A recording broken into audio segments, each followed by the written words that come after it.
Welcome to the Permanent Record Podcast, 007 Mini Broadcast, a discussion on the music of James Bond. From 1962 up through today, we'll cover it all. Unless Spectre gets to us first.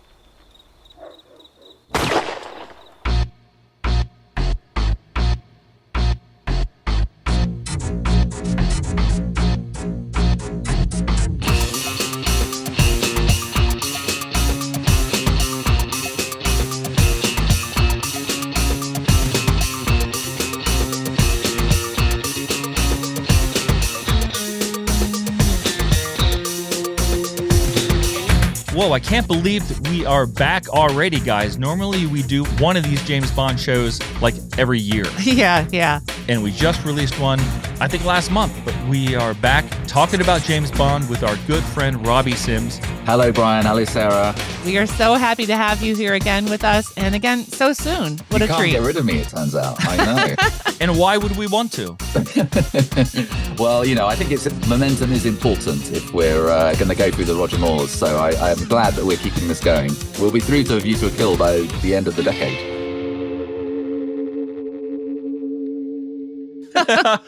What a goal. The reason I was going so slowly is because I have this fear that once we talk about View to a Kill, we're never going to hear from you again because that's your goal. Your goal in life is to talk about that movie. Yeah, life has peaked. So before we talk about James Bond, we recently released our 200th episode of our other numbering of our podcast. It's very confusing. These James Bond episodes don't count towards that. But episode 200 was the Pet Shop Boys, so we're currently celebrating the debut album by the Pet Shop Boys. And you had mentioned in passing the other day that you had been to one of those special obscure shows. That's right, in London, yeah. The Venn diagram of James Bond and Pet Shop Boys handily overlaps for both of us here, so we can geek out. But yes, I went and saw them to do their obscure show, which is, as you might expect, lots of B-sides, lots of album tracks that they don't usually play when they're touring. So that was really good. One for the fans. Yeah. That's awesome. What night were you there? Because I know every night was a different set list. That's right, yeah. So I went on Thursday. They had 5 nights, and there were maybe 15 or 18 or so songs that stayed the same, and then there were maybe half a dozen or so that they changed each night. So you kind of knew what you might expect, but there was also a few surprises as well, which is very nice. And I got to hear a few of my favorites. King's Cross, one of my favorites. They have done that live a few times, but that's always a good one. The Way It Used to Be, which is on their Yes album, that's very nice. Mm-hmm. So yeah, there were lots of nice surprises. Did you have a guest performer that night? I heard that some nights there were guests that joined them on stage. There was, yes. We didn't get Johnny Marr. We got another guitarist who I'm ashamed to say I didn't know and can now not remember their name, but they were a guest of sorts. Okay. And did you get to hear the song Bet She's Not Your Girlfriend? I don't think we got that our night. No. That was one that I would really, I listed my 3 songs that I would most want to hear, and that was one of them. I love that song. Oh, yeah. I mean, there's so many songs out there that, in a way, you're unlikely to hear your favorites because they've got so many. But I know they did play that on some of the nights. Our friend Andrew said when he saw them, I think on Tuesday night, they weren't very talkative between the songs. Was that the case for you as well? I would say so, yes. I mean, if anything, the crowd was quite talkative. There were lots of fans there who were nattering away in between the songs and during some of the songs. What? But, I know. I did my typical British thing of tutting quite loudly, but it doesn't seem to come across as a message. No, there wasn't an awful lot of chatting, but I will say that Neil's voice sounds better than ever. He's in his 70s now, isn't he? Right, But yeah, he is. I don't know what he's drinking or what he's doing to his voice, but it sounds really, really beautiful and smooth. It always did, but it's getting even better with age, which is unusual for a singer. Well, yeah, for sure. Especially with a voice so kind of pure as his. There's no raspiness at all that he could maybe capitalize on with age. He's got to keep it clean if he wants to keep that original sound. But I think he's doing an amazing job. Absolutely, yes. They've got years in them yet. People might write them off as just being a greatest hits band now, but I think they've still got a lot of touring left in them and more albums to give, hopefully. I think if people are going to think of them as a greatest hits band at this point, they actually brought it on themselves because up until the Dream World tour, where they played the greatest hits, they never were that kind of band. Nobody expected it from them. And then all of a sudden, they spent like 3 years touring that greatest hits tour, which kind of baffled me, but I mean, I enjoyed the Greatest Hits tour. We saw it twice, I think, and we just got the Blu-ray, and I'm looking forward to watching it. But that was one of the things I always thought was cool about the Pet Shop Boys. Like, there was never been a chance that they're going to agree to go on like an 80s package tour with a bunch of other bands, and they will always set the agenda for their live performances.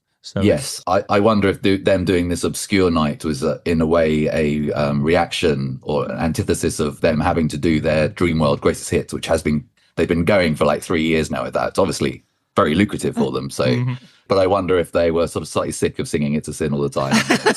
Yeah, this was a breath of fresh air for all of them, like them and the exactly, fans. Yeah. But it was a fantastic night. I was quite jet lagged. I'd just come back from Thailand, which we're going to talk about a bit later on. So I didn't know what time of the day it was or anything, but I had a good time. Well, that's great to hear. I'm glad you had fun, and I'm glad we were able to get 2 reports of the show since we could not be there ourselves. We're your insider moles for this, Yeah. Very good. I like it. So thanks for that update on the Pet Shop Boys. Like you just said, we are going to talk about your trip to exotic locations in 1 second. But before we get to that, I did just want to mention, if you're listening to this, I'm going to assume, hopefully, you're a James Bond fan and you're a fan of James Bond music. I'm recently excited because the great La La Land Records label, who have been reissuing the James Bond soundtracks on 2 disc sets, they just released Diamonds Are Forever, which we talked about last year, I think. Yeah. I was really excited they were doing this one, even though it was too late to help us, because I do remember in our episode, you mentioned one of your friends told you that there was a cue from the movie that wasn't on the album that was really good. And I think it was called like the White House or something about the White House. And I had It's very good to get out of the bath to was his exact. Yeah. Right. I don't know how he discovered that, but I can take a guess. I remember trying to find that song for the episode, and I put it in the episode. And then at the last minute, good thing I thought about this, but for some reason at the last minute, I said, did I find the right song with the right name? And I went back and searched again, and I had not. I had found the wrong song. And so I corrected it right before I released it. But, you know, if I had had this La La Land 2 disc set at the time, I could have saved myself some trouble. They are very, what's the word? They really cover all of the music in the film, don't they? It's very thorough. Very thorough. And in the case of Diamonds Are Forever, that was always one where the original track listing I thought was kind of boring, because it seemed like it was every other song was just another version of the theme song. Just this time it's slower, or this time it's a fast instrumental. And you didn't get a good idea of the full scope of the score. And this really corrects it. You get to hear some of those cues that you probably never noticed, because the only time you've heard it is while you're watching the movie, you know. And they've released a lot of these scores now. They're going through them very slowly, La La Land. I don't know if it depends on what rights they get to different soundtracks, but I got the Moonraker one, and I need to get on it and get up to date with all of these, because Diamonds Are Forever is, like you say, it's one of the ones which has some weird omissions on the original soundtrack. People say it's not Barry's best, which we discussed at the time, but even Barry at his mediocre is better than 99% of other soundtracks out there. So exactly. Yeah, definitely one for the fans. And if you're a fan of Barry at his mediocre, you're going to enjoy today's podcast. Ouch. Spoiler alert. That Moonraker one is awesome. You picked a really good one to get. If you could only have one, that's one of the best ones. But don't wait too long if you are going to invest in these, because they limit them to like 5,000, which in this day and age, you would think that's enough. But actually, they did sell out. I think they've released 9.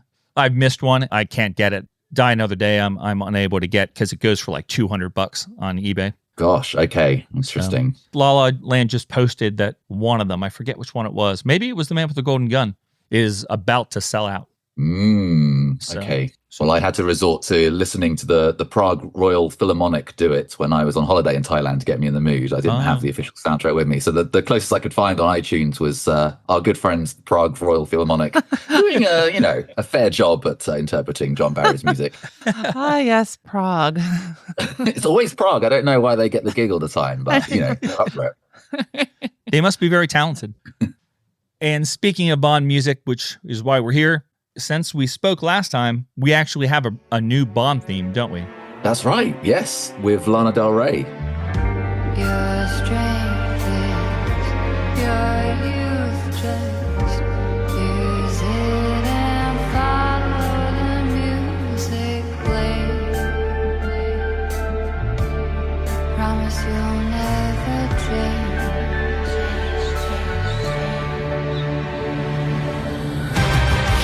Surprised you, see you running towards the sun, like a moth through a flame. Who'd have thought it? I mean, what's exciting about that really is Lana Del Rey always seemed like the perfect fit for a Bond theme. And she's teamed up with David Arnold, who's gifted us many good themes over the years. So it's, a match made in heaven. How did you find it? You've obviously listened to it.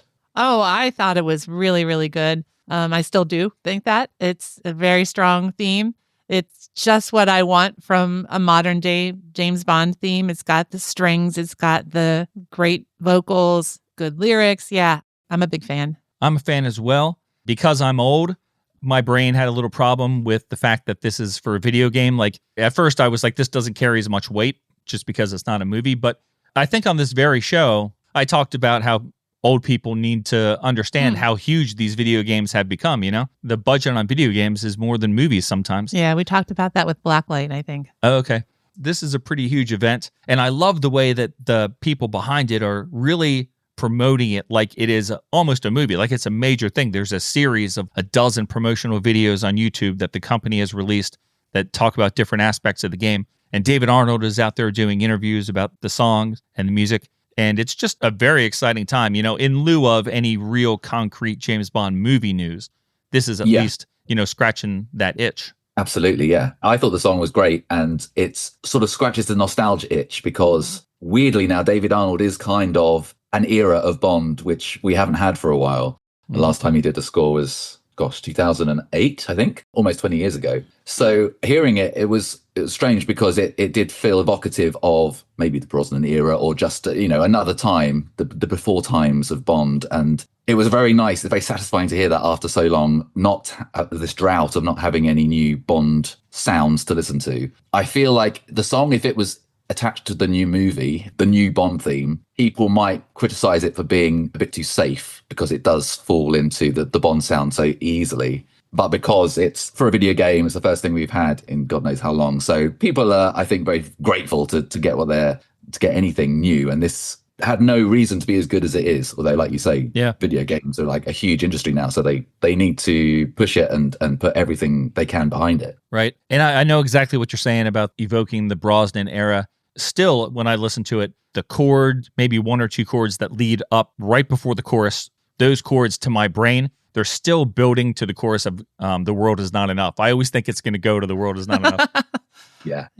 And there's nothing wrong with that. There's nothing wrong with leading people down a certain path in their heads because it evokes so much from maybe their childhoods or, from a time when I got a new Bond song every 2 years. We didn't know how lucky we were. I know. Yeah, and I don't think it's a bad thing at all that they're doing that. And I love the fact that David Arnold's involved. I'm perhaps unrealistically hopeful that means something for the future. But if not, it's great to see him out there working again. And it would be nice, I think, if he could be involved in these new projects. It would be a nice link to the past and that kind of element of safety. And because everything is turned on its head right now with the franchise, everything is different. It would be really, really nice if there was just one thing kind of linking to the past, other than the fact the other character, right? But just other thematic elements would be nice. Absolutely, yeah. I think music is the best way to do that for the audience, at least quite subconsciously. They might not be paying attention to the music in the way that we do, but they're watching a Bond film and they're hearing all the right things in the background. It's very reassuring and probably, what they've paid their money to come and experience. Sarah, I'm glad you brought that up because in that I mentioned that David Arnold is doing promotional work for this song. In one of the videos that the video game company posted to YouTube, he actually addresses what this means for his future in terms of the Bond franchise. And I wrote down his quotes as I watched the video. He says, "If I got asked, I'd do another one. But the chances of those things lining up are so rare. They will be making their own decisions about the sort of movie they want to make and the sort of music they want for it. And I trust them to make the right decision. I'm excited to see what they do, whether I'm involved or not. I'm happy either way." Nice. Yeah. I mean, that's a diplomatic way of saying it, but I do hope that they're at least considering him. They should be. Yeah. Yeah. The fans would be so happy. Oh, I know I would. Everybody on this meeting would be. So the video game is called First Light. And I just saw yesterday as I was looking at news sites about it. I mean, it's not like I'm ever going to play it. I don't even have a video game system that can play it. But it's going to have 20 hours of gameplay. It's going to be available for the PlayStation 5, Xbox, and the PC. And if you can wait to the third quarter of 2026, you'll be able to play it on the Switch too. They said that they're working on that. And right now it's actually playing pretty smoothly, but it's not quite ready to go. Fantastic. Well, I'm not a gamer either, but I am actually considering it My partner's got a PS5, so I've got no excuse really. We have the tech here to get on with it, and it's about time. So yeah, maybe next time we chat, I can give you my report as a newbie to console games generally about how I found it. That would be awesome. If nothing else, you can just watch the video sections, right? That might scratch another itch for you. Exactly. Treat it as a film and then just press the X button occasionally. Right. All right, so that is all of our preliminary stuff, all the exciting things in the world of Bond that we want to touch on. Oh, I also wanted to mention, guys, last episode was the first episode where we debuted our brand new theme song by our friend Will Crutzen. Oh, yeah. From Scant Regard.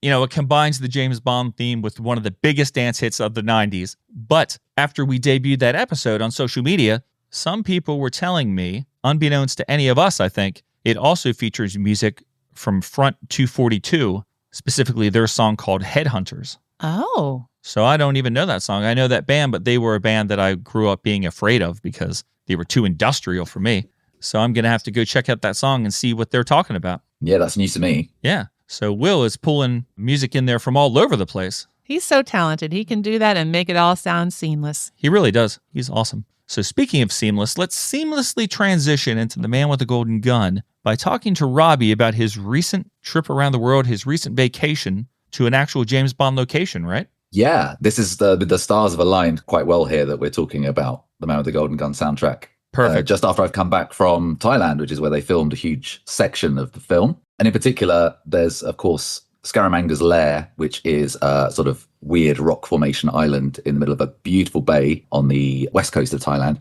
And that's become a bit of a tourist hotspot now. You can't move for boats taking you on day trips to what they've now called James Bond Island. So obviously, since I was in that neck of the woods, I had to go and see it for myself. And it was a great day out. I highly recommend. Unfortunately, 80% of the tourists in Thailand had also chosen the same day as me to go to the island. So it's absolutely rammed full of people. But nevertheless, I got there quite early and had a good stroll around. It's very bizarre when you go and see a location which you've seen so many times on screen and you're there in real life. But I have to say it was exactly as I pictured it. Nothing's changed really. I mean, obviously it's full of tourists now where it wasn't in the film. But in terms of the actual landscape, it all still looks exactly as it did. And yeah, it was a really, really nice excursion. I geeked out thoroughly. Oh, I believe it. So this is the place in the movie. It's sort of like 3 or 4 different large rock formations that kind of come out of the water and looks very striking, right? That's right. And in the movie, his sort of solar panel comes out of the most unusual looking rock, which is like I think in the movie they call it a mushroom shaped rock. So yes, that becomes the sort of photo opportunity that everyone wants when they get there in real life. I even have the t-shirt. Look, I'm wearing it now. This is good for a podcast, isn't it, to go visual? But, I've got that's cool. my sad perfect. tourist t-shirt on as a result. And so when you get there, what do they have in place to mark the James Bondness of the location? Like, how is it commemorated? It's actually part of a heritage site, so they can't develop on it too much, which is good. But what they do have is maybe 20 or so stalls all selling tourist stuff. When I got there, I tutted and rolled my eyes, but then ended up buying a t-shirt from them. So the euphoria got to me in the end. So that's different from how it was in the film. Other than that, you've got a few plaques sort of saying this is James Bond Island, welcome. There's some guys who will hand out toy golden guns if you want to pose, give them a few baht and they'll take your photo for you with their props. So stuff like that. But actually, because it's part of this national park, they're quite good at not developing it or changing it too much from what we saw in 1974 on screen. All right, so I have to ask, did you get a picture with yourself in the Golden Gun? Yes, is the short answer. And on my camera reel, there's about 200 photos from me in various positions and locations around the island. So I definitely I squeezed my money's worth out. So I'm like, I'm probably never going to come back here again, sadly. So let's get as many photos as we can. Oh, good. Good action hero shots, I hope. Oh, yeah. I tried to do the sort of Roger legs broad firing the gun kind of pose, which I felt I was doing quite convincingly at the time. And when I look back at the photos, it looks like Mr. Bean. It's less James Bond and more Mr. Bean. Oh, no. But there we go. But memorable for sure. Absolutely. Yeah. And anyone who's that side of the world, even, if you're a Bond fan, it's probably one of the most iconic locations there is. So definitely check it out. It is a mission to get to. It's 2 hours on a boat from the mainland. Oh, wow. As I say, I got my headphones in and listened to some bits of the soundtrack to get me in the mood. So by the time we rounded the corner and I saw The Rock, I was fully in nerd mode and loving every moment. Perfect. That sounds awesome. You know, I think your action shot with the golden gun may have been a little better if one of them gives you a gun, one of them gives you a pair of 1970s pants with a really wide... The bell bottom? Yeah, bell bottom. Yeah. Yes. That's probably all you needed, and you would have looked perfect. I know. If they'd have been offering that service, I absolutely would have done. I mean, it is 40-degree heat, so I don't know how Roger coped filming every day in those huge suits. And they were More material. polyester too, right? Oh, no breathing or, Yeah. There's going to be some sweaty men, that's for sure. Oh, man, that's rough. And not in a good way. Is that the first major Bond location that you've been to in your life, or do you I think collect so, them? yeah. It's funny because there aren't that many that are sort of exclusively Bond locations. Like you might go to the Golden Gate Bridge, which features in A View to a Kill, but you know the bridge is just known as a location generally. It's a tourist attraction beyond Bond, Right. whereas this is very specifically a Bond location, which you would only really recognize if you've seen the films. So yeah, it's a big one to tick off. I've been to some places around Europe, so Prague, second time they've been mentioned. I've been there and seen lots of the locations for Casino Royale. Obviously, living in London, there's quite a few to visit very easily. And Pinewood, which is not too far out of London, there's loads of stuff that they filmed, certainly in the Connery era. Any sort of exterior shot where it's just generic countryside, it's probably somewhere in Buckinghamshire or Bedfordshire around there. So there's lots of locations you can visit if you're on the outskirts of London. Have you been to Pinewood? I've never been inside. No, my friend has, when they were filming Skyfall, actually. He saw them filming on the set where Silver has his headquarters on that abandoned island, which is supposedly sort of off the coast of China in the film, but in Pinewood in real life. So he got a sneak peek at that while they were filming it, which is very exciting. I need to get my foot in the door somehow at Pinewood, but it hasn't happened yet. Yeah, that's a need to do. I'm sure you'll figure it out. Yeah. Well, now I'm really excited to talk about this amazing movie. I am too. And I know you're ready to go, Robbie, because you just posted on social media a video of a really attractive looking version of the single, which before we even get started, so I don't forget, I want to ask you about it. That's like a special record store day thing from a couple years ago, right? That's right. Yes. I had to queue for an hour to get that record. And I think the queuing made it even more satisfying when I actually got to the front and they still had some in stock. They do a yearly thing here where it's called Record Store Day. It's kind of to promote independent record stores and keep the businesses going. So one day a year, they will sell very special edition vinyls of whatever. So this happened a few years ago and I picked up The Man with the Golden Gun, which is a beautiful picture disc of the sort of original poster for the film. I think the artist is Robert McGuinness. You might want to check that before I go on record, no pun intended. But yes, I think it's Robert McGuinness who does the artwork for that one, and it's very beautiful. Yeah, it looks spectacular. I also want to ask you, you can't really see this too well, but over to the right of your turntable, behind it, it looks like there's a crate of records with No Time to Die in the front. You're doing your spy work very well. I am. Is that stack over there to the right, is that all James Bond stuff? Probably, yes, 70% Bond. There might be some other stuff lodged in the back, but it's winning for shelf space so far over Donna Summer. Donna Summer, I have an extensive collection of vinyls, but I think Bond has overtaken it now. So let's go over to the left of your turntable. That is Donna Summer. Now that you say that, I know what that is. I was going to say over to the left, there's a record. I can only see an R.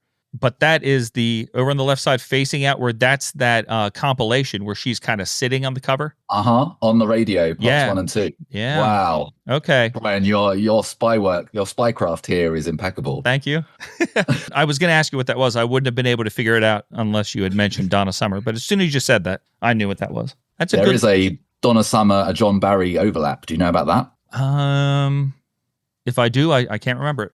I could be completely foolish here and have made this up, but I think that Donna Summer sang a song for the film The Deep, like the theme song for The Deep, which was it came in the wake of Jaws. It wasn't quite the same kind. Right. I actually own that movie. I'll check it out. I'll see if that's true. Is John Barry got anything to do with that, or am I talking nonsense? I think he does. Yeah. He does, yeah. So there's a nice little Donna Summer, John Barry bridge there, which I don't actually own, but I probably should given my vinyl collection. Yeah. It seems like you should. It's weird. I bought the movie instead of buying the soundtrack. I bought it because of John Barry. And then I saw the soundtrack one time and it was really expensive. It was like crazy expensive. But somebody reissued it in the past 5 years or so, but I just didn't get it. But yeah, he definitely does do the score. I just don't remember Donna Summer being on the soundtrack. But you're probably right. Well, that makes sense given the timing of the movie. Yeah. She was so big at that time. Donna would have made a great Bond theme. Anyway, yeah. You give her Moonraker. No offense to Shirley Bassey, but it's crying out for a Donna Summer. And 77? No, 79. That was 79. 79 Yeah, was that would have been Moonraker, yeah. perfect. Perfect. Yeah. Yeah, that really would have been. But you're getting too far ahead, know. guys. 79 is too far in the future. Let's go back We're to going back to 1974, I believe. Yes. Rewind. And we are going to talk today about The Man with the Golden Gun. And if there's any one Bond movie that's going to bring people to the podcast, I feel like this is it. What Now, can I they detected a hint of possibly... sarcasm last time you spoke about this, Brian. You claimed it was your favorite ever Bond theme, but I there did. was a certain tone in your voice which suggested you might have been being sarcastic. Oh, boy. Well, yes, I was being sarcastic, but also at the same time, I'm going to say it's not my least favorite. It's not my favorite, but it's not my least favorite. He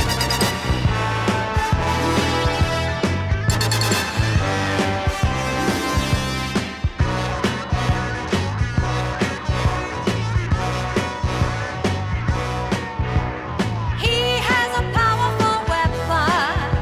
He charges 1,000,000 a shot. An assassin that's second to none.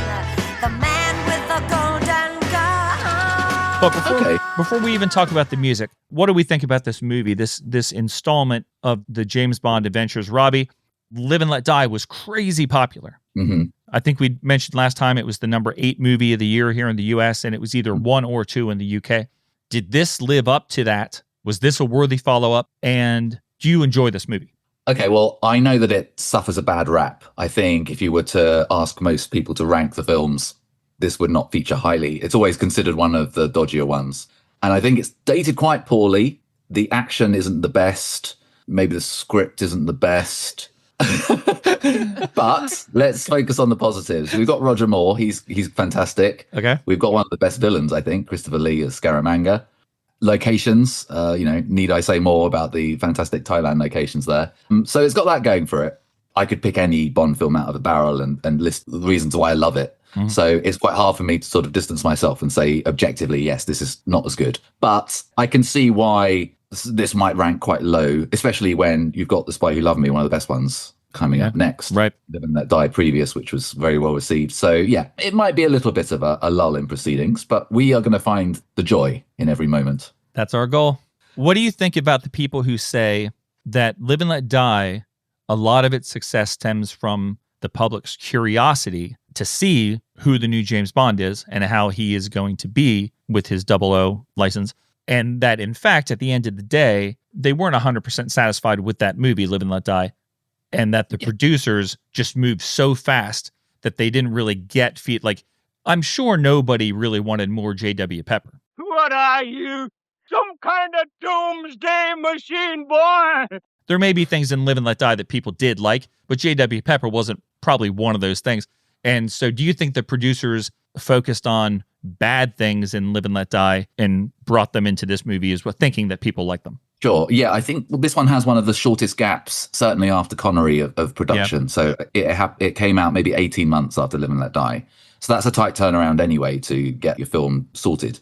Yeah, I agree with you on most of those points. I wasn't around when this was all being released. So I come to it from a place of pure kind of nostalgia, seeing them on TV, and they're all kind of jumbled up in my memory. But I imagine it took people a while to come around to Roger as a new fixture of Bond. They kind of experimented with George Lazenby for one film, then got Sean back again. So I think there was probably at the time a feeling of, nobody is ever going to be nobody is ever going to be James Bond the way that Sean was, and weren't willing to give Roger a try. Thankfully, the studio was and kept him on, and through sheer force of submission, we all got 7 films out of him and learned to love him. But yes, I think at the time, maybe there wasn't quite the enthusiasm to go back and see a new Bond film in 74 as there would be now, because we've had, 7 years of nothing. Yeah, and this is the 4th one to be directed by Guy Hamilton. And you just kind of wonder if maybe he was getting a little bit tired of it too, and maybe a little lazy even. Yeah, going through the motions. I mean, bringing back J.W. Pepper, as you say, is a weird choice of all the things to try and bring back from the last film. I don't think a racist policeman is really what anyone wanted to see, especially in the middle of Thailand where he had no business being.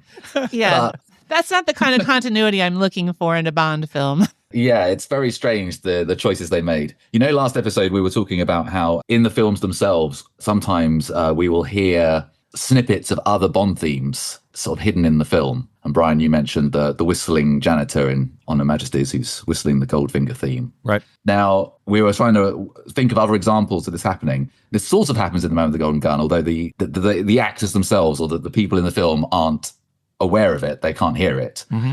But we get to hear a little snippet of Live and Let Die in the score for The Man with the Golden Gun when J.W. Pepper pops up and sees Bond going past on a boat, and you just hear the little trills of Live and Let Die. Oh. To tell the audience, Remember oh my gosh. him? Exactly. I don't Da-da-da-da-da. I don't remember We hear that. a little bit of that. I hope Paul McCartney got a check for that. Yeah, he needs those royalties. He does. Oh, that's crazy. I'll have to go watch. Well, this is probably the James Bond movie I've seen the least. I know less about this movie than probably any other one. So I'm not going to blurt out I need to go rewatch it so I can see that scene, but maybe I'll watch that At least scene again. The nice thing with Blu-ray and DVD, you can just skip to that chapter and just Yeah. maybe watch that little section if that's all you really want to see. And I want to ask Robbie this because of something you said earlier. You said Christopher Lee is a great villain. I've wrestled with this for a long time because I think Christopher Lee is a great actor, and I think he carries a lot of gravitas. I hear all these people who talk and write about how Scaramanga is like the flip side of James Bond. He's like a dark side version of James Bond. He's just as good, but he's evil, and James Bond is good. But man, when I watch this movie, Christopher Lee just seems like scrawny and like he's just rebounding from some kind of illness. Or people always talk about Roger Moore getting old for the role of James Bond. I think Christopher Lee was old for the role of Scaramanga in this movie. I personally have never seen him as a great villain, and I never think he's the equal of Roger Moore in this movie. But I see everybody else talk about it, and I'm like, man, I'm not understanding something or I'm misinterpreting something. But when you watch this, you really see him as one of the great Bond. Well, you didn't say he was one of the greats, but you see him as a very effective villain? Yeah. I think that as an actor, he carries a lot of gravitas, but he perhaps is underwritten in the role. I mean, I can't think of any iconic Scaramanga quotes in the same way that I can for Blofeld or for Goldfinger, for example. But he's tall. I mean, he is a bit scrawny. He's a bit vampiric for obvious reasons. But Right. He's quite tall and imposing in that respect. And I think he carries himself as a very sort of cool, calm, collected villain, which is a sort of a trope of many Bond villains, that they seem very sort of unruffled, which does work well up against Roger Moore, who's similarly very unruffled as an actor. Yeah, I don't know. He's got a good screen presence, that's for sure. He looks good on film. You know, he looks good sitting in a chair, going tit for tat in a conversation. He seems intellectually very equal to James Bond. Then there are some choices that they've made with the film, you know, the fun house and some other things that I'm like, really? I'm not sure why they did that. But I don't know. He's okay. Mediocre, I think, is a key word that we're going to use for this film. And I think he is a mediocre villain. I think the funhouse is maybe the most interesting sort of aspect of his life, because you kind of wonder what kind of a person would put a funhouse in the middle of nowhere. Having spent 2 hours on a boat to get there, it's not the easiest journey. He's got a full waxwork of James Bond in his funhouse, which he shoots at the beginning. And I'm like, wow, 40-degree heat, that waxwork will not last long. That's going to be a puddle. That's going to be a Roger Moore puddle within the afternoon. So quite how he kept the waxwork solid is anyone's guess. Great point. And I resisted the urge to do this the first time you mentioned it, but I have to do it now. Sarah, what is 40 degrees Celsius? What is that to me? Well, so 38 is about body temperature. Oh, boy. So it's over 100 Oh, my degrees God. Fahrenheit. That is hot. Yeah. It's hot. It's very hot. I finally understand. Over 100 degrees Fahrenheit. Yeah, I'll do that little translation for you. So this movie is written by Tom Mankiewicz, who is responsible for my trilogy, my holy trinity of my least enjoyable James Bond movies. We are finishing up the last installment in the James Bond movie series that I really don't like to watch. And It's good to get it behind you. yeah, Diamonds Are Forever, Live and Let Die, Man with the Golden Gun. I rank Diamonds Are Forever as the worst in the series because that version of Blofeld is terrible.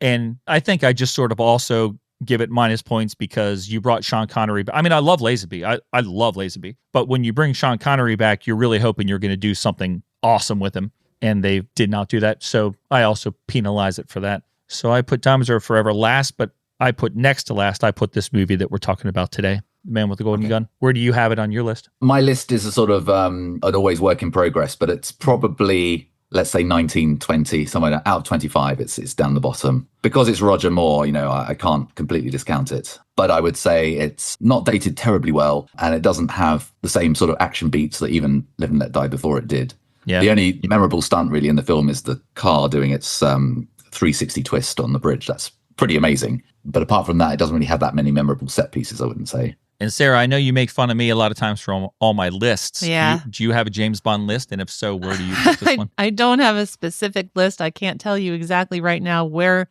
each film ranks in my mind, but I can tell you this one is probably at the bottom because it's ugly 70s movie. That already loses points for me because the 70s is just an ugly time for movies to me.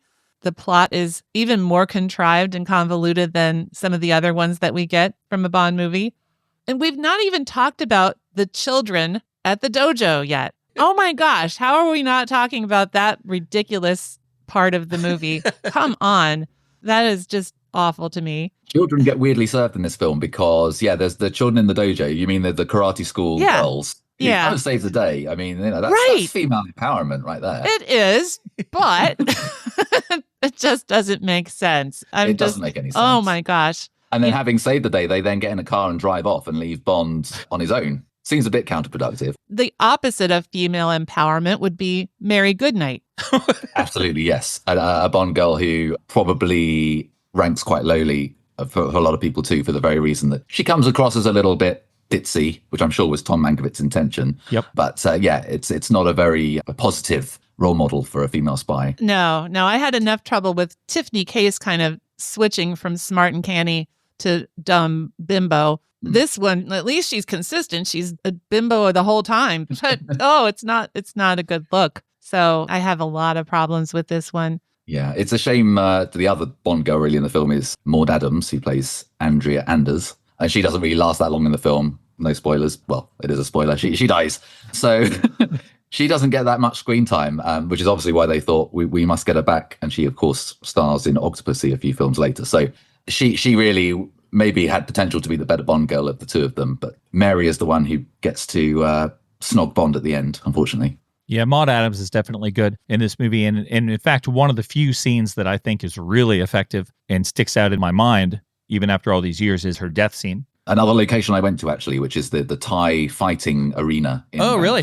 Yeah. So I went there on my little trip. It's completely, you can't recognize it at all from the film. It's changed entirely. And Thai fighting has become like this kind of, I don't know, Americanized sort of sport now where they've got those cheesy commentators and lots of graphics and things swirling around. It's quite exciting to watch. But as somebody who has no kind of understanding of the Thai fighting, I kind of watched it for half an hour and was like, okay, I've seen where Christopher Lee sat with Maud Adams. I can leave now. But it was still, very exciting location to go to if you're ever in Bangkok. That's cool. And before we move too far onward, we were talking about kids before, the children in this movie. There was one scene with a kid that I think Roger Moore said it's one of his biggest regrets of his time in James Bond, right? Yes, he's on a boat going down the canals of Bangkok, and a sort of an urchin, call it that, climbs on a sort of 8 or 9 year old boy trying to sell him a wooden elephant. Anyway, cut a long story short, he ends up pushing the boy off the boat so he can kind of carry on his escape from the baddies, having promised this boy that he'll give him, hundreds of thousands of baht for his services fixing the boat. And I can see why Roger was a UNICEF spokesman in his later years. So have this image of him literally face palming a boy into a very dirty river wasn't really the best look. It's not a Roger Moore Bond thing to do. Maybe Sean Connery, definitely Daniel Craig. I could see, any of those guys doing it, maybe even Timothy Dalton, but it's very against type for Roger Moore and his demeanor. Absolutely. Yes. It's like they were still trying to figure out what Roger's Bond was at this point. It's only really in the next one where things kind of coalesce, I think, with The Spy Who Loved Me, and they kind of fully lean into Roger's strengths. But it does feel like pushing a child into a river is something that Sean might have done without a second thought. But Roger might have had more of a heart about it. And, the difference between Roger and Sean, that's something that's very interesting. I never realized this at first as I was getting into the movie. As I realized it years later, I think, when I basically read about it. They really went out of their way to separate Roger from Sean. Like, we never see Roger Moore order a martini shaken, not stirred. That's right. And he doesn't smoke cigarettes. He always smokes cigars. They're stressing he's a different James Bond than Sean Connery, but really, he's also supposed to be the same James Bond. Like, it's sort of confusing why they did that, but it's interesting. Yeah, there was a conscious effort to move things forward, but perhaps at that time they still didn't really know what the classic tropes were. They had this soup of Bond stuff to kind of pull from, and they're trying to work out what's going to stick with the character and what isn't. But I'm glad that they did go in a slightly different direction, because it stops the films getting too stale each time we get a new Bond. It's a slightly different vibe, which is what we probably need. That's true. You're also right. When Roger Moore took over, Bond films had only existed for like 11 years. Which is crazy to think. Yeah, so they really probably didn't have any idea of what was classic. Girls and gadgets, mainly. Yeah, mainly. Yeah. So we have to talk about the music, because that's what we do. But I have one last thing, guys. One last thing. Oh, my gosh. One more sidebar. I'm going to read you a quote from an article in The Guardian, okay? It's by Michael Hann. And I want you to just guess what the name of the article might be. Michael Hann says, "The Man with the Golden Gun is rather flat. The jokes are forced and labored. There's no great gadget from Q. The set pieces are few, though in the corkscrewing car jump, there was one genuine classic. And for a Bond film, it's particularly talky without ever being well written." So if you were going to put a title to an article that contained that quote, what would you call it? I'm trying to think of a pun here. Something about the man with the something gun. Gosh. The Man with the Plastic Gun? That's from the article, My Favorite Bond Film, The Man with the Golden Gun. So that was someone who is on record as saying this is his favorite of all the Bond films. But those are Still says that. Yeah. Wowzers. Mixed message. This is a review from the time, right? This is like 1974 when the film came out. No, this was years later. It seemed like they had a series of people like talking about their favorite Bond movies, writing about the ones they like. So why are they asking him? He obviously doesn't like the whole franchise. Why does he get an opinion? I don't know. Wow. It's his favorite movie, though. Ugh. Well, I'm glad someone's gleaning some enjoyment out of it. Anyway. So let's talk about the theme song, guys. Sarah, every time I say one more thing, Sarah rolls her eyes at me. So let's get to the theme song. This is Lulu. It is Lulu singing the theme song. And I just want to say right off the bat, this is a rare James Bond theme. Some books say that this is the only one that this is true about, but based on my research, it's not. This is one of the few James Bond songs that did not chart in either of our countries. It didn't make the top 100 anywhere. I was surprised to hear that because, it might not be the best or the most popular, but I think it's quite recognizable. It's one of the ones people remember, maybe for the wrong reasons. But I'm surprised that it didn't chart at all. That's really weird. And there are all these different stories. Like here in the U.S., they talk about how Lulu's record label, I forget the name of it, had been having distribution issues with their company that they normally worked with. So right around this time, they switched to RCA, and having all of their records moved to RCA, and RCA has to deal with this influx of music.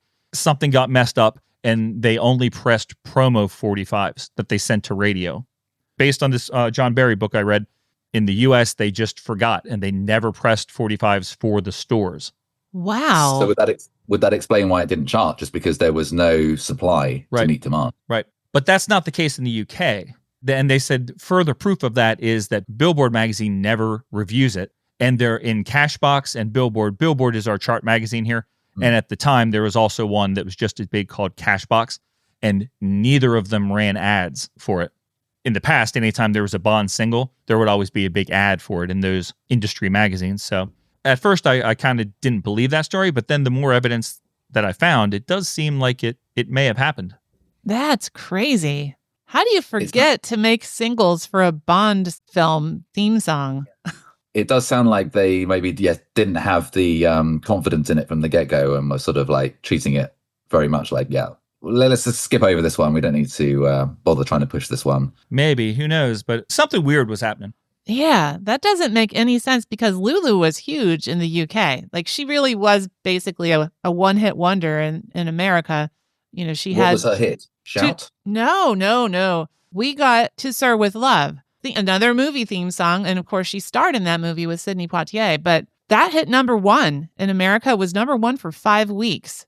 But that's the only song of hers that really charted. Now, she won Eurovision in 1969 with, this sounds like a kind of a goofy Bond song, Boom, Bang, a Bang. It's like Mr. Kiss, Kiss, Bang, Bang. And she had some television shows. She actually had her own TV series. Right. Several different ones. She was a big deal over here, and I was interested to hear, what was she actually a household name in the States? It sounds like no, but because of being a one-hit wonder, she has at least a reputation. It's kind of like what happens with the Living Daylights. Exactly. Yeah, they do Yeah, that. same kind of Do situation. that again later. She was also married to my Morris. man, Yeah, Morris. Gibb. Groundbreaking. I'm a big Bee Gees fan. They had just separated around the time that she recorded this song. And like we said, the song, last time we talked, we had George Martin writing the score and Paul McCartney writing the theme song. For this one, John Barry is back, and he is going to write this song with Don Black. And we've talked about him before. He wrote a couple songs, including Thunderball. He wrote the lyrics to Thunderball. But I think we actually talked about him even before Robbie joined us. I think he was Matt Monroe's manager. Oh, okay. And then he branched out and started being a creative person as well. Are there any songs by Lulu that to this day in the UK, Robbie, are ubiquitous? I would say, that's why I asked if Shout was a big song over there, because for us, I'm sure if I looked on Spotify, that would be, in the UK at least, that would be the biggest song she had. Okay. Shout. I won't try and do a rendition of right now, but it has a very sort of powerful opening note, which maybe sets the stall out for her doing a Bond theme. So that's probably her big one. She's sort of come and gone over the years, a bit like Tom Jones. You know, she's never really retired. She's always doing something. She had a great kind of moment in the 90s where she sort of dipped her toe into sort of early house disco kind of vibes, sort of CeCe Peniston sort of flavors. So there's a good song called Independence, which you can check out. Personal favorite. I never know what it's like on my own, but I'm taking a chance anyway. It may not be right, like some moves in the night, but I've got to do it my way. I want my independence. I want my freedom right now. I want my independence. I want my freedom right now. Apart from that, she's done a duet with a boy band, Take That Over Here, which was a big hit. She's always one of those people who's sort of on the peripheries of pop culture. And I've seen her at the Albert Hall, actually, when they did their Songs of Bond 60th anniversary show. She was one of the people who came out and got a good reception. You know, you might be down on this song, but there's a lot of people out there who clearly have a lust for it. Oh, yeah. Was that in 2015, that show that you went to? No, sorry, this was for the 60th anniversary. So I guess Oh, okay. 2022. Okay. I watched her perform it. It was ITV Special Songs of Bond. Oh, yeah. From 2015. That performance, I think she's lip syncing it, but it's amazing. And she's seriously one of the cutest people I've ever laid eyes on. In that performance, she's adorable. Yeah. Oh my God, I couldn't stop watching it. I love that. Yeah, she was a cutie there. Much better than that Top of the Pops or whatever video promo that you showed from back in the day. Yeah. When she had this terrible like orange perm or something. Her hair you was curly and Did you see that weird video? It's almost like a music video where she's just hanging around a car. Oh, I don't think so. But She's wearing a trench coat and she pulls out a gun every now and again, but it's very boring. well, trench coats must be her thing, because there's photos of her at the premiere of The Man with the Golden Gun where it looks like she's a flasher. It looks like she's got nothing on under the trench coat. And she, again, is posing with the gun. Maybe it's the same day. She went on a total rampage. But yeah, it's not a good look for her. I agree. I saw her posing in a picture with Roger in that same outfit. Yes, threatening him with a gun, I think. Yep. she's not very threatening. No, she's too cute. So let's talk about some reviews of this track. At the time, Variety magazine said, British pop singer warbles the title theme, less exciting than prior themes, but okay in context. All right. That was a contemporary review. Do you have any reviews from the time, Sarah? You know, I actually don't. I just have some very brief snippets about the lyrics of this song and a couple of other comments on the song. Like the lyrics have been described variously as ludicrous, inane, and one long stream of smut. Welcome to 1974. Yeah, really. That's kind of interesting that you say that, Sarah, because you remember Harry Saltzman had so much trouble Yes. with Diamonds Are Forever theme song because it was so perverted. Yeah. Shortly after that, Cubby and Harry split responsibilities on the James Bond movies. Yes, that's right. Live and Let Die was a Harry Saltzman movie, and we get George Martin doing the score, which, you know, we talked about it last time. It stemmed from the fact that they spent so much money to get Paul that they couldn't possibly have afforded John Barry. But still, Live and Let Die was a Harry Saltzman movie. I bet you he never even considered bringing John Barry back. I bet you it was never an option because he was still mad that he got outvoted on that song that he thought was terrible. Sure. So with this movie, this one is a Cubby movie, and all of a sudden John Barry's back, and Cubby thought the song was fine. It's very interesting because Tony Bramwell worked for Harry Saltzman's music publishing, Hillary Music. He was trying to get involved here. He wanted either Elton John or Cat Stevens to sing this title song, but it wasn't Harry's turn to be involved. So Albert Broccoli was like, no, we're not doing that. We're going to get Lulu, and we're going to get Don Black to write the lyrics and sleaze it up. Yeah, there's some lines in this which aren't even like a double entendre. It's just a single entendre. Like, who will he bang? We shall see. I can see what they're going for there. They're trying to say, he's got a gun, so you can bang with a gun. Nobody says in real life, oh yeah, I banged that person, meaning shot them. That's Right. that's not an expression anyone ever says. So it doesn't really make sense as a pun. Who will he bang? We shall see. It just sounds like they're really desperate for a sleazy pun, and they haven't quite found one. Wait, are you implying that the line, he comes just before the kill, is not clever? I'm just saying that Don Black, this is not his finest hour.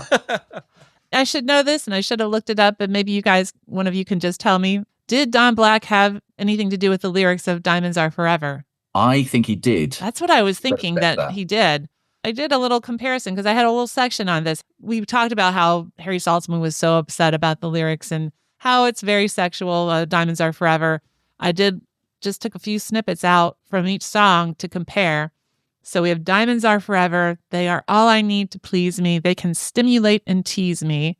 Diamonds Are Forever. Hold one up and then caress it. Touch it, stroke it, and undress it. All right. So those are probably the raunchiest lines we have in Diamonds Are Forever. What is this, some kind of perverts convention? Oh. Oh, is this a perverts convention? It might be. Yeah. And then we've got the man with the golden gun. He has a powerful weapon. He charges 1,000,000 a shot. Love is required. Whenever he's hired, it comes just before the kill. His eye may be on you or me. Who will he bang? We shall see. I think it's about tied, honestly, as far as the smut factor is concerned. What do you guys say? Yeah, it makes it sound like he's going to sleep with everybody he assassinates just before, which, I don't remember that scene in the film. No, nope. I think it's trashier than Diamonds Are Forever. Lyrically, musically, or both? Lyrically. Okay. Lyrically. I think Diamonds Are Forever is at least sort of trying to be clever. Yeah, it's got layers. Whereas this is just like the bottom layer. Yeah. Yeah, very good. I was going to say superficial, but I like that you're going right to the bottom because, that is where it is.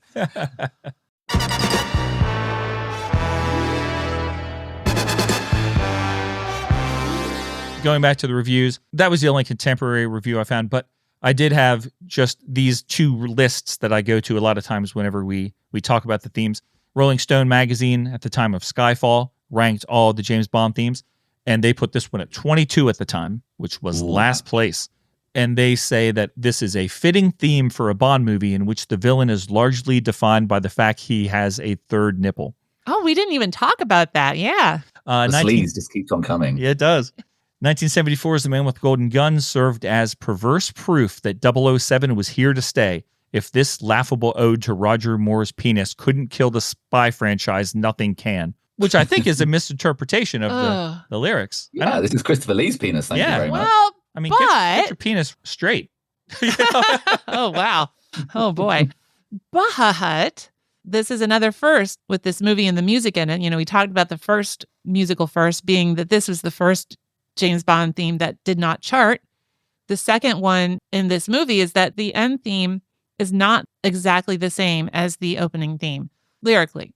So at the end credits, Lulu starts saying, "No need to fear, James Bond is here." So that in this version of the song at the end of the movie, now she's talking about James Bond because, he defeated the villain. So now the song is all about him. So in that regard, maybe it is about James Bond's golden gun. Good night, sleep well, my dear. No need to fear. James Bond is here. That's a good point, but I don't think that's the version that Rolling Stone was probably listening to. Oh, probably not. But that was a good time to point it out. But yeah, that's true. Very quickly, it says the song snakes through a porno guitar riff and a driving horn section that's doing everything in its power to detract from the words. His eye may be on you or me. Who will he bang? We shall see. Yes, those lyrics are real. You can Google them. And then Consequence of Sound in 2020 also put it at number 24, which was last. And it said, listening to Lulu's The Man with the Golden Gun is like listening to a homeless woman screeching and clawing her way to a karaoke machine off the street. From the dragged and startling horn noises to the unwieldy guitars and Lulu's cat lady vocals, this whole song just stinks. It's not just difficult listening or kitsch mania. It's pretty much the crummiest song in the Bond theme catalog. That made me think of something. They're complaining about the startling horns. And in the interview that David Arnold just did for First Light, the one that we were talking about earlier, he mentions that James Bond themes often contain what is best described, this is quote, best described as musical violence. When the brass comes in, it's like something's kicked off, and they call them stabs for a reason. It's pretty vicious, and it's often an amazing sound. So even though we're sort of teasing the lyrics here and making fun of this as maybe one of the sillier songs, I think the dun-dun-dun-dun-dun-dun, I think that's really, really cool. And I love that David Arnold is explaining in the musical language, that's just a representation of the violence of the world of James Bond. Yeah, it distills the Bond sound down in quite an effective way. When you hear the song, you know that you're listening to a Bond theme, unmistakably. It suffers very much in the wake of the three songs we've had before, which are all absolute corkers. As I've sort of bored myself by saying, I think the Holy Trinity have just happened. So we have All the Time in the World, we've had Diamonds Are Forever, we've had Live and Let Die, amazing songs. Whatever comes next, if it's not up to that standard, it's going to suffer. I've got to say, as a song, I've never hated it, The Man with the Golden Gun. I think it's perfectly serviceable. Yes, the lyrics are really embarrassing and cringe, but there's a lot about the Bond world which is embarrassing and cringe, so I'm happy to sort of embrace that. So yes, I can see why it was a disappointment at the time, but I have to say, personally speaking, I don't have a huge problem with it. I think it's a fine score and a fine song. I'm with you on that. Even though I seem like I don't like it, I like the song. I love the score. This score, almost more than any other one, is an earworm. Mm-hmm. Like if you hear it, like you played the record this morning to get ready for our talk, I guarantee tomorrow you'll still find yourself singing it. Yeah. But I have some reviews from John Barry and Don Black talking about the song. Ooh. And we're saying good things about it here. They're going to sort of disagree with us. John Barry himself once said, "It was a crazy rush. I was never happy with it. I don't think anybody was happy with it. That song just didn't happen." And Don Black said, "If I had a chance to do that again, I would tuck the title away in the bridge and call it something else, like they did with The Spy Who Loved Me.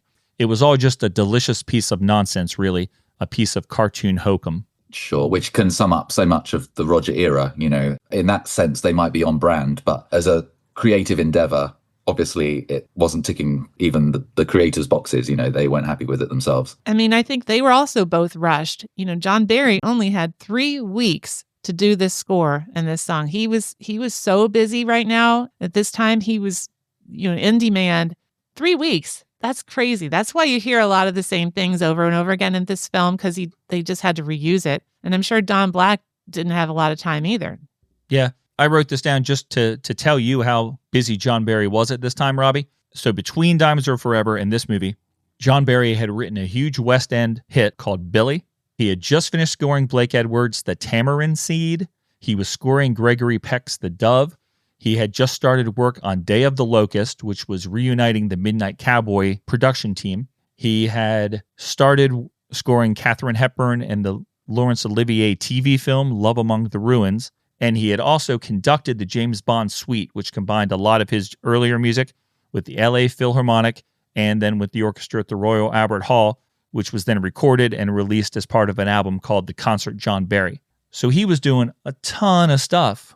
In 2 years' time, he had been doing so much stuff, and he was writing Day of the Locust and Love Amongst the Ruins when Cubby Broccoli contacted him and said, "We need you to do this James Bond movie."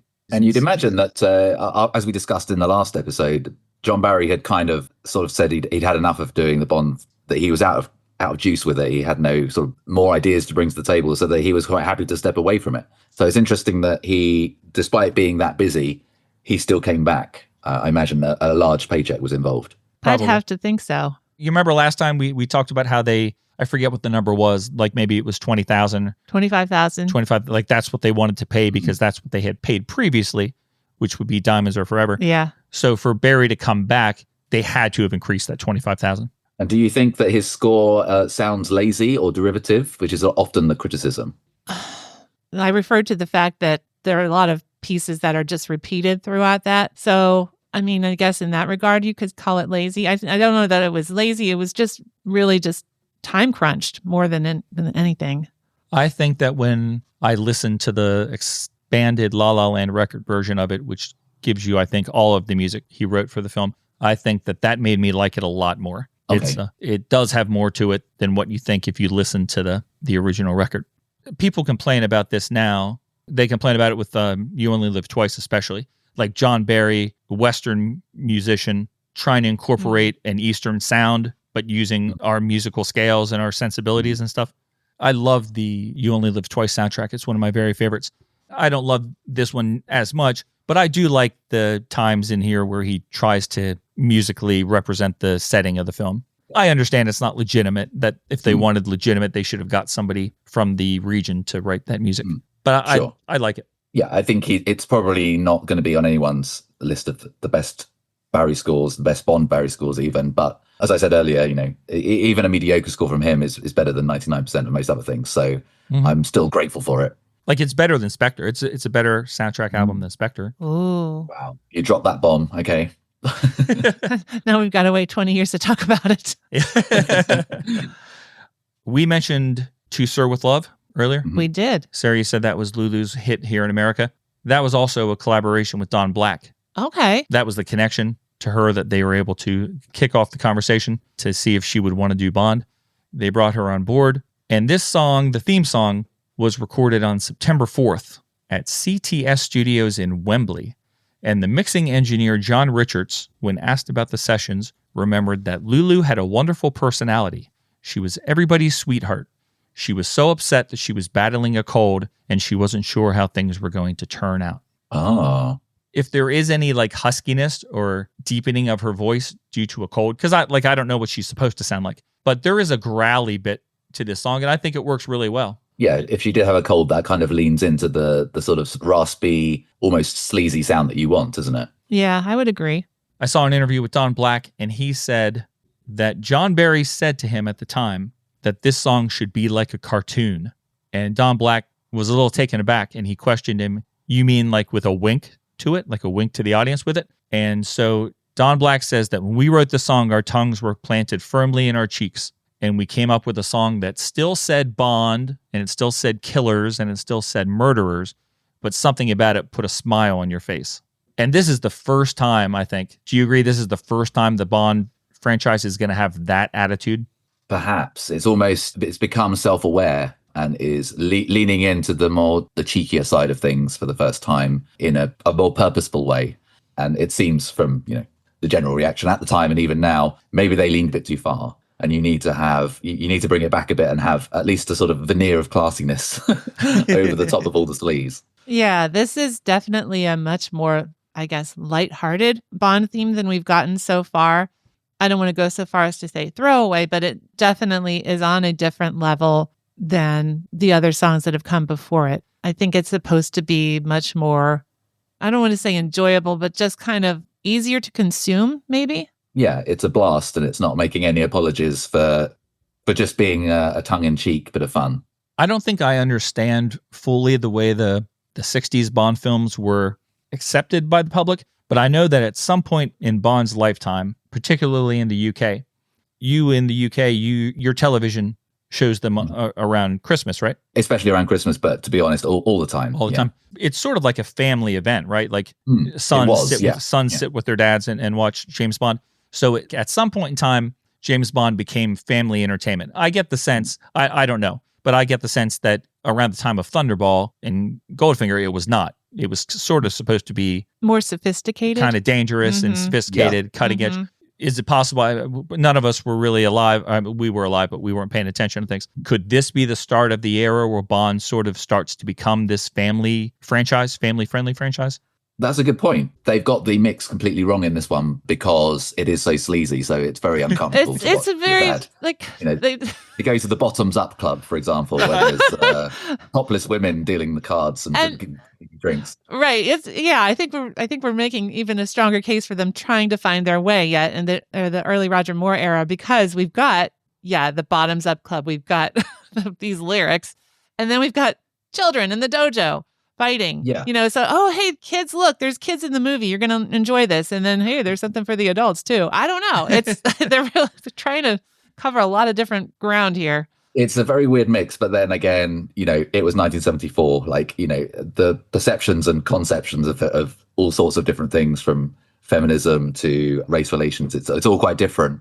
I mean, we've talked about J.W. Pepper already, but bringing him back is such a baffling move. I don't think anybody wanted that to happen, but they were obviously keen to sort of have some sort of continuity going, I guess. I suppose the actor who played him was pretty pleased to come back, but he kind of got typecast as a redneck cop because he's also in Superman 2 playing a cop, I believe. Oh, really? What's his name? Clifton James. Oh, yeah. Oh, okay. Okay, well, maybe he wasn't happy anyway. It's so crazy that they brought him back. He's this racist guy who for some reason goes on vacation to a foreign land that he's complaining about the people there. But not only is he on vacation, he's for some reason shopping for a car. Yeah, an American car. It would cost so much more with the import taxes to buy in Thailand. He should just wait till he gets back to Louisiana, surely. Suspend all the disbelief there. I mean, you didn't go car shopping when you were on vacation, did you, Robbie? I'm afraid not. No, I had better things to do, like go to a kickboxing arena where Maud Adams once sat. That's my priority.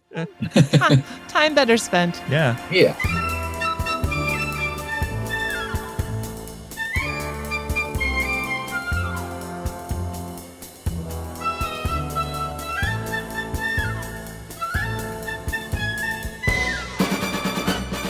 I just want to talk about Barry's score. Sarah already alluded to this. A week or two after Lulu recorded the theme, Barry flew from Hollywood to begin writing the score. So what did we just say? The song was recorded in the first week of September. And is that 74? 74, yeah. Good grief. So he's coming a couple weeks after that, so probably the middle of September, to begin writing the score. For a movie that came out in December. Yeah. He turned out the score, I think, like you said, Sarah, in 3 weeks. The least amount of time he had ever spent on a major studio film. And then when he was done, the entire score was recorded in 5 days. That does sound rushed. Yeah. So one of the most controversial aspects of the score, everyone knows we're going to talk about this, it's just a question of when, was the slide whistle during the complete flip, the 360 spin of that really ugly 1970s car that Bond is driving. Looking back on that scene, Barry said, "Earlier on, I would have played that for all it was worth as a really dangerous moment. I just took the liberty of poking fun at it, though. It made a mockery of Bond, looking back at it. Cubby didn't like it, but it was me getting to the end of it.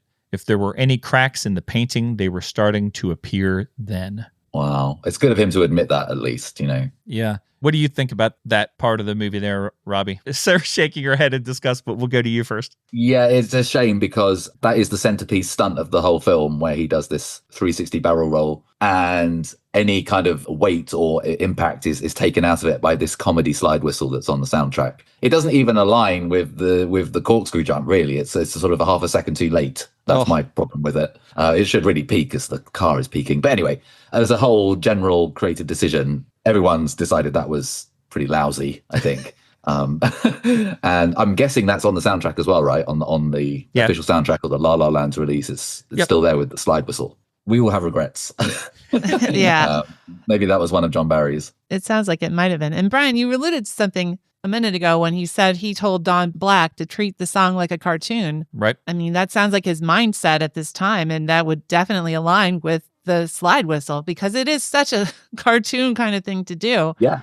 So you can imagine that in Wile E. Coyote or something, like a Roadrunner cartoon. Exactly. Right. And then another example of trying to get the kids involved and making this more family friendly. Oh, that sounds like, Roadrunner or something. I don't know. Bad choice. Glad he regrets it, but it's still there.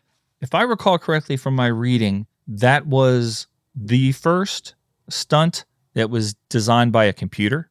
Yes, I've read that as well. Very early kind of, they needed to work out the weight and balance of the car exactly before they could do the stunt. And it was all done, some sort of simulator first. Yeah, yeah. Right. So that's really cool. That's a major step for like motion pictures. Yeah. And it's not remembered Fondly. and That's been tainted somewhat by the slide whistle. Yeah, which is too bad. What would we put instead? Anything? Would we leave it as just kind of leave it visually and nothing in the background musically?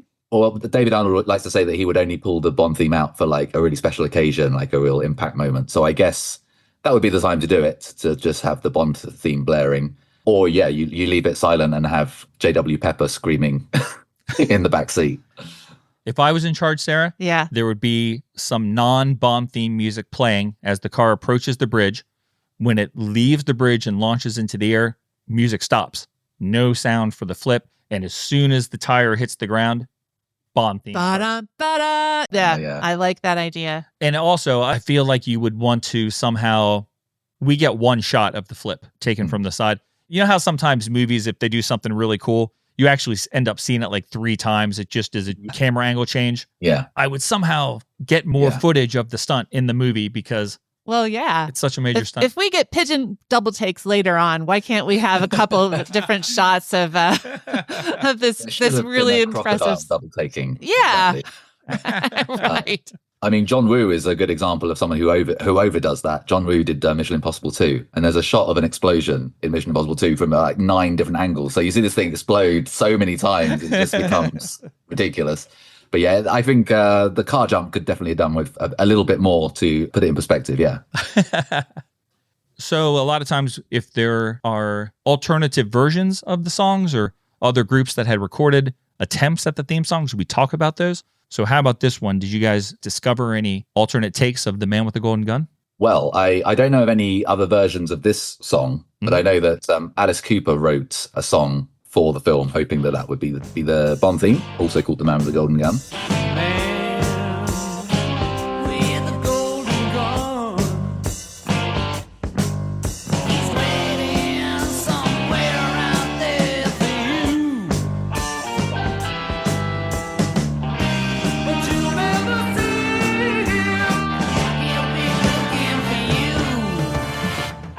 I grew up being terrified of Alice Cooper. I was afraid of anybody who was like Ozzy Osbourne or Alice Cooper.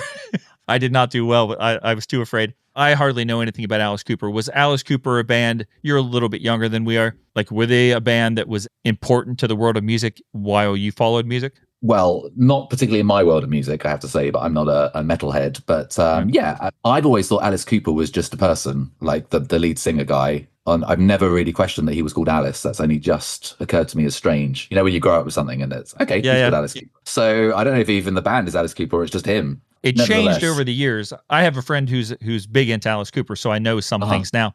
But it started out, the band was Alice Cooper.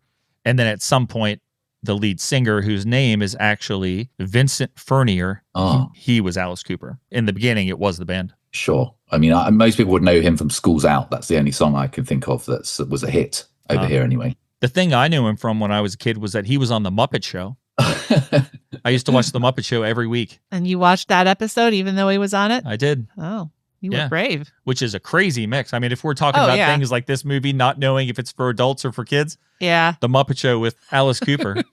Did you listen to their song? Yes. And I can't say it's even stuck with me. I only heard it a few days ago and I can't even hum it now. So yeah, I can't say I was too impressed. I've listened to it twice. And I have to give him credit. That part that goes, the man with the golden gun in his pocket, the man with the golden gun in his case. That stuck with my that stuck in my head. That part I think is super catchy. And it actually reminds me of a later Bond theme. I just wonder if Jack White and Alicia Keys listened to that. Because it's da-da-da, da-da-da, da-da. It's like you're right. That same kind of syncopated, it just sounds very much the same to me. That little da-da, da-da-da. It's catchy. That part is catchy. The rest of it, it's not too bad. It needs a little bit more in the beginning. I think later it kind of builds up more and has more symphonic elements that you expect in a Bond theme. Mm-hmm. It was a little weak in the beginning. It's funny. I don't know if, like, when it starts, it's got the guitar riff and some drums and it's not cinematic at that point. When you hear it, you're like, man, was that considered heavy metal back then? Like it, I don't know. like it doesn't, heavy metal now is yeah. real heavy sounding. But I saw a interview with him, with Vincent. I don't know if he's Vincent or Alice now, but it was from the AV Club in 2011. And he said, our song actually came in a day too late. By the time the producers heard it, they had already signed for Lulu's song. I went, you're going to take Lulu over this? Because it was perfect for Bond. It had helicopters, it had machine guns, it had the Pointer Sisters, Ronnie Spector, and Liza Minnelli all doing background vocals. Whoa.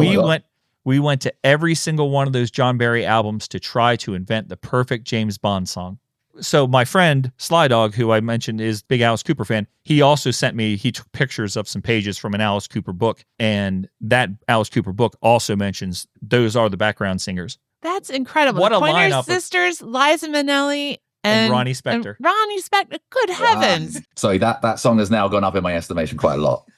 anything with Minnelli involved, I'm suddenly much more invested. Yeah. So they went all out, for an attempt to do this. But the problem is, guys, he has said since the 70s, we were a day too late. Day late and $1 short. Yeah. I've seen that. So does that mean if they had gone with the Alice Cooper one, John Barry would have had to use that song in the soundtrack or try to weave the melody into his score? Because I'm guessing John Barry had nothing to do with the Alice Cooper composition, right? Right, he did not. So, yeah, it would make much more sense that he's written this song with Lulu. Of course, he's going to, also do the soundtrack. It's nice when a Bond theme does weave itself into the soundtrack naturally anyway. So I don't know if this story about it being a day too late seems weird to me because surely they've already got Barry on board. I don't know. We would end up with a Tomorrow Never Dies situation where Surrender, which is a way better song, is incorporated into the theme. Here's another reason why I don't buy it. Because the track was released ultimately on the album Muscle of Love.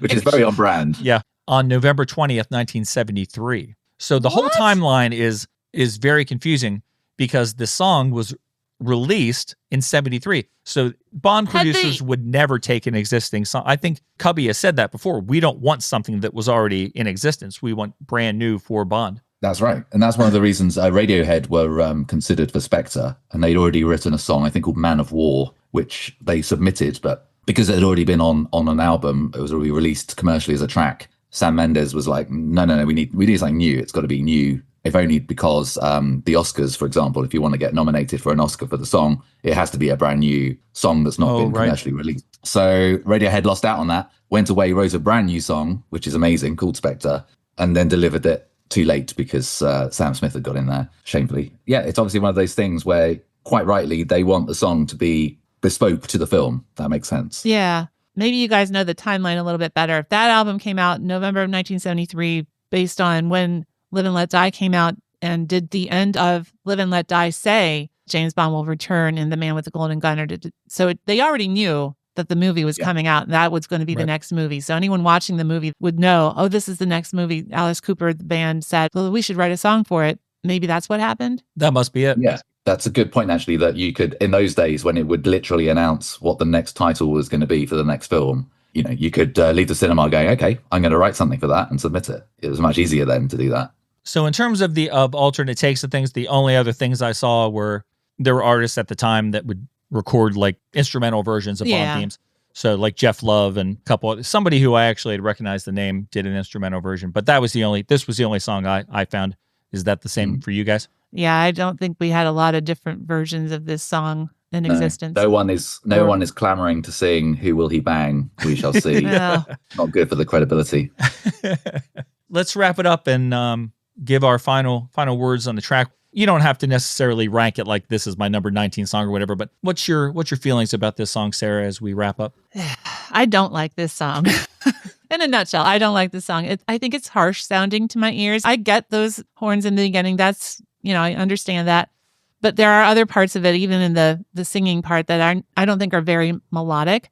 I don't like that slow middle section, the part with the lyrics that we keep talking about. It just sounds strange and not very pleasant to my ears. It's just kind of jammed in there and it's not long enough to make sense, and it's just short enough to just disrupt what's going on. And even though Moonraker is a much more ridiculous concept than The Man with the Golden Gun, I like that song better. I think they had a strange concept and a strange title to work with, and it's just still makes more sense than something as straightforward as The Man with the Golden Gun. I like that song better. I will say that this is my least favorite of the classic era, which to me, the classic era is up to Timothy Dalton. So like up to 89. This is my least favorite of that era of Bond songs. You know, I would agree with that. Okay. Wow. I mean, Well, just I'm your gonna- final statement. If I had Yeah. to go based on up till License to Kill, Yeah. this is my least favorite. I will bring a bit of love to the table then. All and right, say very that good. This is not my least favorite. And I kind of liked it as a kid before I even realized what the lyrics meant. Yeah, certainly a bop. Hey, I've queued for an hour to buy this song on record Right. disc, so I can't hate it too much. But yeah, I can see that, especially given the songs that have come before it, it's maybe not the best. I would rank it, bottom half of the league table for me, but I don't hate it. That record of yours is very, very attractive. I can see It's that lovely. that was worth waiting an hour for. I got the dilemma of do I play it or do I frame it? Because once it's framed, it's beautiful, it's on the wall, but it means it can't be played, which Yeah. is the whole point of a vinyl. So Right. yeah, maybe I'll just have to queue again and get another version, another copy. So, for me, here's the thing. I saw a quote from Lulu thinking about these sessions, and she said, I jumped at the chance to do this song because it meant working with John Barry, who was an incredible writer. I think musically, I was miscast because it's not my type of song. The song was more Shirley Bassey than me, but in terms of profile, it was huge. My agent and manager nearly jumped out of their skins. When I listen to it now, I think, God, it doesn't even sound like me. It sounds more like Ethel Merman. Yes. Okay. Because it's very brassy, Yeah. And you know what? To me, that sounds fun. And I think that this is a really fun song.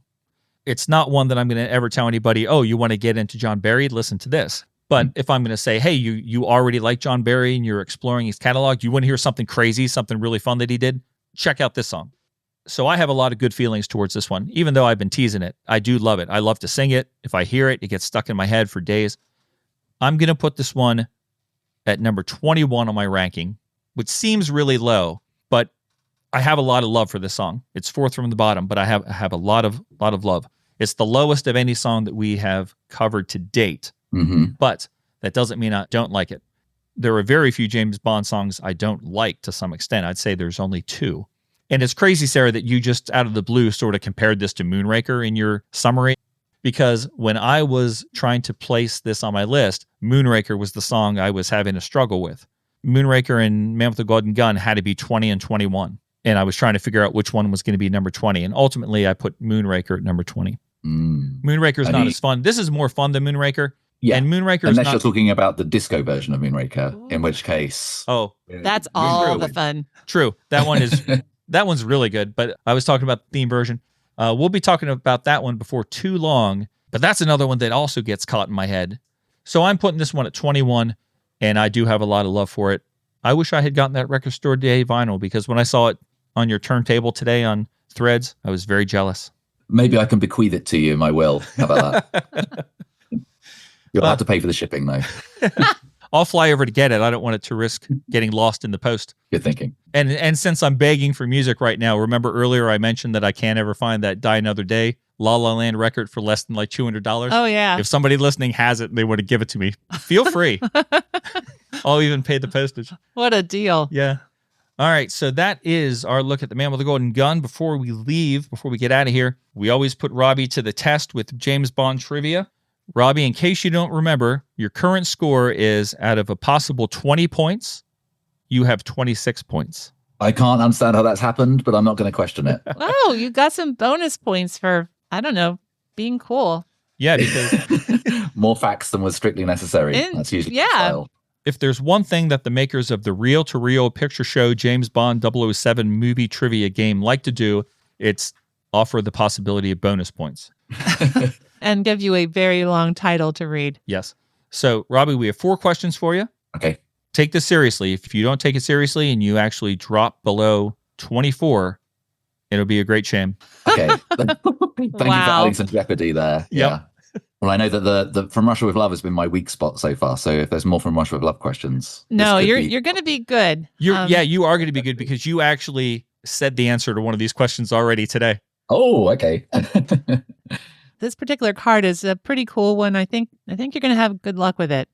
The first category is called Bond Basics Shortcut, where you just get a series of words and you have to figure out what the movie is. Okay. So the Bond basic shortcut is Bond, Battles, Blofeld, and Bunt. Bunt. Ah, so that is on Her Majesty's Secret Service. Ding, ding, ding. Woo! Yes. And the little bonus question on the back. Oh boy, this is a toughie. Okay. Who played James Bond in that film? Well, going for the obscure facts now. That would be George Lazenby. That's very, very true. Yep, ding, ding. You got that one right. Great job. All right, next question. What is in the cassette box labeled World's Greatest Marches in Diamonds Are Forever? Well, it's like tech has moved on so much now that it's actually hard for me to get my head around what it was. But isn't it like some sort of message to the satellite that's covered in diamonds? Is it like some sort of transmission instruction or something? We'll give you that. Yeah. It says the control tape for Blofeld's satellite. Yeah, that Okay, sounds right. Yep. I don't know how that works, though. Is it like when I used to have my Spectrum ZX, which was like this very pioneering console in the 80s, and you'd literally get a cassette with a game on it. You'd put it into a cassette player. It would make this like horrendous noise, like, I don't know, cats fighting in a bag. But somehow that noise translated into your game suddenly downloading onto your TV. It was magic. Yeah. Wow, that's crazy. I guess like a modem, right? If you remember the old dial-up modems and they make that kind of sound. So this is what Blofeld was pioneering back in the 70s. Even. Yeah. Amazing. He was so far ahead of his time. All right. True or false? This is your bonus question for this category. True or false? Bond claims he loves martial music? Oh, yeah. Martial music. Bond, Martial music. like marches, really. Is this also in relation to Diamonds Are Forever? Yeah. Correct. Does he say he likes marching music? I mean, I can't say I remember this line in the film, but he does come from a military background, but then he's quite a rebel. I'm going to say no, he doesn't. Good answer. The answer is false. The correct answer is false. He says, I do so hate martial music. Oh, nice. Nice. We did get into the obscure there with that, I feel. Mm-hmm. All right, next question. What is the name of Kananga's larger-than-life alter ego in Live and Let Die? This is Mr. Big. Indeed it is. Ding, ding, ding. All right, the bonus question here. From where does he run his drug operation? From where does he run it? I bet there's like a big factory down in his island, which is called, it's fictitious, hang on, San Monique. Is that right? Or are you looking for a New York answer here? The answer actually on the card says Harlem. And it says in the novel, Mr. Big smuggles sunken treasure. That's true. Wow. Okay. Docks me a point there. I failed. Well, I'm not sure that was a fair question, but I'm not a big He's fan. got operations all over the place. Right. He- I mean, I think you're not wrong that he was down in San Monique too. yeah, I know that's where they grew the drugs, right? Yeah, I'm sure he did some business down there as well. Yeah. Can we and give then, him? of course, Mr. Big ended up dating Carrie Bradshaw in Sex and the City, so he turned his life around. Indeed, he did. Yeah, big change there. No, Sarah, we can't give him the point. All right. Well, we Sorry, Robbie. I'm That's with okay. you. You've got to be cruel to be kind. Yeah. All right. The last question. Bond music. What film's theme can be heard as Bond is being escorted to Draco's office on Her Majesty's Secret Service? And it's actually 3 different choices here. You get a Whoa. multiple choice. I'm going to go ahead and give it to you. I think you know the answer without it. Based on that smile on his face, though, he doesn't even need it. I know. Should I go ahead and give it to you just because? Go ahead. I'm All right. interested to see what the other options Right. Gone with the Wind, Goldfinger, or Godzilla? are. I mean, I was expecting them to be all 3 other Bond films. So Yeah. This is uneven easier. I believe the answer is Goldfinger, which, as we've said, has been whistled by the cleaner in the background of one Yes, shot. and you just got the bonus question on the back. Who was whistling it? The janitor. Well done, you. That's fantastic. Robbie, before today's session, you had a point differential of 6 points. You had 26 out of 20. Uh-huh. You now have a 7-point differential as you have 33 points out of 26. I need to get in touch with the Guinness Book of World Records immediately. This is extraordinary. I know. This has to have made your day. And when we finish our series of podcasts about the Bond themes, you're going to be able to trade all these points in for wonderful prizes and cash awards and things. So you want to keep doing well. Right now, you're off to a great start. There's some great prizes coming your way in the future. Wow. Okay. This is an incentive I never even realized. Now I was already invested, but now. No, it's serious. So I'm going to put this note on my monitor so I keep track of it. Last time when we got together to talk about Live and Let Die, I had to go back to every single episode and listen again to try to figure out how many points you had. So I'm going to do my best to save these scores from now on. Now you have a handy reference. Yep. Okay. If ever a spreadsheet was needed, now is the time. So thanks for hanging out with us today. You're back from vacation. Is there anything else on your agenda for the immediate future that we need to know about? Are you doing anything else that's going to be fun? Working on a new book? I don't have any other Bond trips on the horizon, sadly, but I'm going to be over in Canada for my best Bond friend's wedding, which is happening in September. Nice. That's in Toronto. So yeah, that's probably my next big trip. Unfortunately, there are no Bond locations in Toronto as far as I'm aware, but that'll be good. And hopefully we can meet up again and discuss what might be one of the best Bond films ever made, Spy Who Loved Me, next time. One of the best movies with one of the best songs, in my opinion. Oh, that'll be a welcome change. I think I recently saw something online that people were trying to get Amazon to bring James Bond to Canada. I think they said he's never been there.